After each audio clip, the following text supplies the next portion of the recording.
Understanding defensive position in English. Hello, everyone. Today, we're diving into an interesting English phrase that you might come across in various contexts.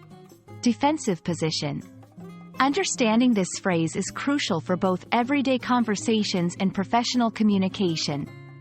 So, let's explore what it means, how it's used, and some examples to help you master it. The phrase, defensive position, refers to a stance or attitude taken to protect oneself from criticism, attack, or harm. It can be used both literally and figuratively, making it a versatile term in the English language. Literally, it relates to physical positioning, like in sports or military contexts, where someone positions themselves to defend against an opponent or threat.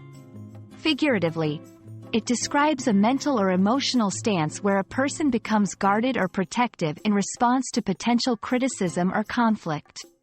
Understanding the context is key to grasping the full meaning of defensive position. To help illustrate the concept, let's look at some examples in different contexts. 1. In sports, the goalkeeper took a defensive position, ready to block any shots. 2. In conversations, when questioned about his decision, he immediately took a defensive position, arguing that he had no other choice. 3. In debates or arguments, feeling cornered, she adopted a defensive position, rebutting every point with strong counter-arguments. These examples show how defensive position can vary in meaning depending on the situation. Now, let's practice using defensive position in sentences to get comfortable with its application. To express physical defense, the soldiers took defensive positions behind the barricades. To indicate emotional or mental defense, he takes a defensive position whenever his work is critiqued, making it hard to give him feedback.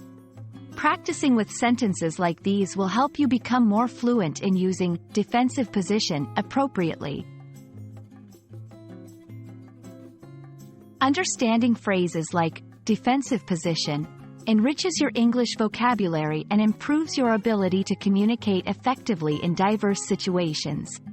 Whether you encounter it in a book, during a conversation, or in a professional setting, you'll now be well equipped to understand and use this phrase confidently. Thank you for joining me today, and I hope this video has been enlightening. Keep practicing, and see you in the next lesson.